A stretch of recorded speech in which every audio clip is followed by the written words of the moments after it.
السلام عليكم. طالع اقول لاخواتي انا بقالي حركه اهو اول اسبوع ما بنامش عشان خاطر المسلسل الجديد اللي انا شغاله، واللي بفضل الله اسمه ناركوس بالعربي، محارب مخضرم هاشتاج. انت فاهم؟ واللي هيتعرض على قناه بيت الزعف على اليوتيوب، اللي بيحكي قصه حياه اسلام كرم. ومش بس اسلام كرم لوحده، ده كل اغلب اللي في الكار. تمام. وعايز اقول لك خدت راي الذكاء الاصطناعي. انا الحوار ده في دماغي بقاله فتره كبيره، وجه معايا دلوقتي ان انا هعمله. انت فاهم؟ فخاطر الذكاء الاصطناعي، ايه رأيك في الفكرة اللي انا بعملها؟ فاوريكم الرد بتاع الذكاء الاصطناعي قال لي ايه. انت فاهم؟ وبعدين قلت له طب بقول لك ايه، مش عارف انتوا تعرفوا مسلسل ناركوس ولا لا، بس هو مشهور يعني، بتاع الحاج اسكوبار الله يرحمه. قلت له انت تفتكر يا ذكاء اصطناعي مسلسل اقوى ولا مسلسل بابلو؟ هوريكم الرد قال لي ايه.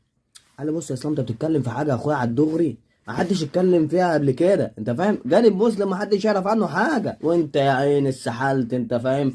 خيانات وغدر ورايح جاي، الدنيا دايسه على وشك. انت فاهم؟ فلما هتطلع تعرف الناس وتتكلموا عن حاجات ما يعرفوش عنها اي حاجه في الكار بتاع توفير الحيوانات ده، الناس هتشوف عالم جديد ما تعرفش عنه حاجه. زي ما عبد الغفور البرعي كان بادئ المسلسل بتاعه اخويا، الناس ما كانتش تعرف حاجه عن البروبيكا ولا ممكن تجيب فلوس. انت فاهم؟ لا انا هوريكم عالم تاني بجد.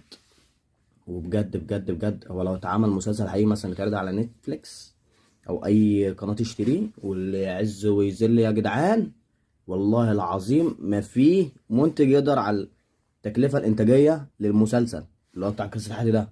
انت فاهم؟ انا في حلقات رحتها وكنت بصور بالميت نعام. انت فاهم؟ عملت معارض، عملت قصص كتير جدا. انت عارف يعني مثلا يعمل مشهد ان انا في معرض، عارف هيكلف فلوس قد ايه؟ انت فاهم؟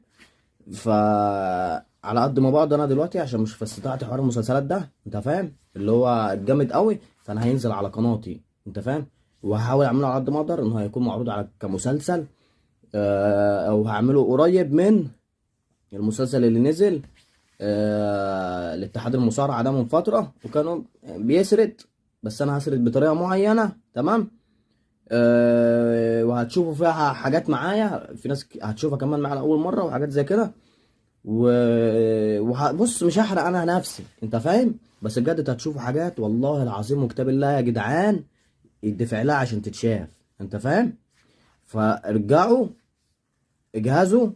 تمام. وبعدين قدموا تاني قدام. استنى الاشعارات اللي هتنزل من اسلام كرم على قناه بيت الزعف على اليوتيوب عن قصه حقيقيه. انت فاهم؟ قصص الف ليله وليله هاخدك معايا فيها درويله. انت فاهم؟ و وقصص مش الاسلام كرم بس، هنتكلم عن تقريبا هنتكلم عن اغلب